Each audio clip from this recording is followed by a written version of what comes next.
안녕하세요. 대한행정사입니다. 잠깐의 잘못된 생각으로 음주운전을 하여 경찰에 적발되었다면 지금 어디서부터 무엇을 해야 할지 앞이 막막하고 두려울 것입니다. 대한행정사는 음주운전 구제만을 전문으로 하고 있으니 급하시다면 전화 먼저 주시기 바랍니다. 빠르면 빠를수록 좋습니다. 송년회 및 신년회가 시작되는 12월에서 1월에 숙취운전 건수가 꾸준히 적발되고 있는 상황입니다. 단속을 피하기 위해 다른 길로 향하는 등 갖가지 수법을 사용하는 숙취운전자들까지 포함하면 적발되지 않는 수는 더 많을 것으로 보이는데요. 특히 숙취운전은 체내 알코올이 온전히 분해되지 않아 운전자 뇌의 판단력과 반응 속도를 저하시켜 각종 위험 상황을 인지하지 못한다는 특성이 뒤따르는 상황입니다. 연말 연시를 맞아 회식 자리가 잦아지는 만큼 다음날 운전자들은 모두의 안전을 위해 본인이 직접 운전하는 것보다 대중교통을 이용하길 권고합니다. 연말 연시인 만큼 정부에서는 점점 더 엄격하게 음주운전 특별 단속을 실시할 것이 자명합니다. 평소 단속이 없는 장소와 시간에 불시 단속을 진행하며 불특정 다수인들이 운전하는 모습을 보고 주치 상태라고 판단하여 제3자가 신고 후 적발되는 단속도 꽤 많아지고 있습니다. 숙취운전이 면허 취소로까지 이어질 수 있기 때문에 숙면을 취해도 다음날 술이 덜 깬 상태로 음주운전에 적발될 수 있다는 경각심을 늦춰서는 안 됩니다. 숙취운전으로 단속에 걸려 억울한 상황에 처한 경우 면허 취소 구제를 위해 대처할 수 있는 방법들을 알아보려고 합니다. 음주운전 처벌 기준 혈중 알코올 농도 0.03% 이상의 경우 1년 이하의 징역 또는 500만 원 이하의 벌금과 면허 정지 100일 행정처분을 받게 됩니다. 알코올 농도 0.08% 이상의 경우에는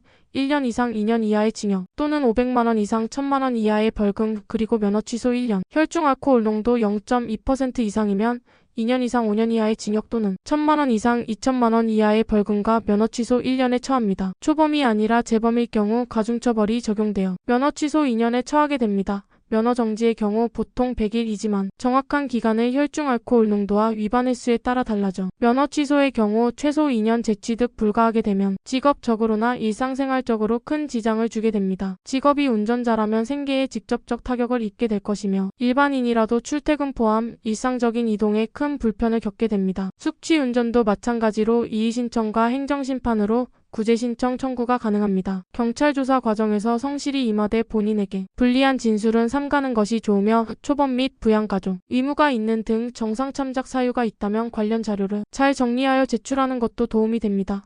이를 양형자료라 하며 반성문이나 지인 탄원서를 작성하거나 음주운전 예방 교육을 자발적으로 이수하는 것도 좋은 방법입니다. 행정처분에 대한 대응도 가능하기에 특히 직업상 운전이 필수라면 이를 근거로 구제 신청을 해볼 수 있습니다. 면허 취소 처분을 받았다면 이의신청이나 행정심판을 통해 취소 처분을 정지 처분으로 감경받을 가능성은 있습니다. 다만 이 과정을 혼자 진행하기보다 전문가의 도움을 받는 것이 더욱더 효과적일 수 있습니다. 전문가는 숙취운전 면허 취소 관련 유사 사례와 판례를 토대로 최선의 대응 전략을 수립할 수 있기 때문입니다. 숙취운전 구제 관련 대응에서 중요한 것은 시기입니다. 이의신청, 행정심판 각각 취소 처분을 받은 날로부터 정해진 기간 안에 구제 신청을 해야 합니다. 그 즉시 대응 방안을 모색하는 것은 매우 중요한 사안입니다. 회식이나 음주 후 대중교통이나 대리운전을 이용하는 것이 가장 안전하고 현명한 선택이지만 만약 부득이하게 다음날 운전을 해야 한다면 자가 테스트도 해볼 수 있습니다. 보통 성인 남성인 경우 소주 한 병이 완전히 분해되는 데는 약 78시간이 걸린다고 합니다. 다만 평균적인 수치일 뿐이며 체질, 체중, 나이, 당시 건강 상태에 따라 달라질 수 있으니 여유 있게 시간을 두는 것이 좋을 것입니다. 경찰 조사 단계부터 철저하고 꼼꼼하게 양형 자료를 준비하고 반성문과 탄원서 및 재발 방지를 위한 노력을 하고 이 모든 것들의 상세 자료를 준비하여 경찰 조사 단계부터 세심하게 준비하도록 하며 이의신청, 행정심판을 통한 구제 신청 시 각각의 절차와 조건을 제대로 이해하고 준비할 수 있도록 도와드리고 있습니다. 철저하게 제대로 이해하고 준비한다면 면허를 다시 복구할 가능성도 높아질 수 있습니다. 단순 서류 제출에 그치지 않고 내용의 진정성과 설득력을 강조하여 책임감 있게 다시 운전대를 잡을 수 있는 기회를 열어드릴 수 있도록 힘쓰겠습니다.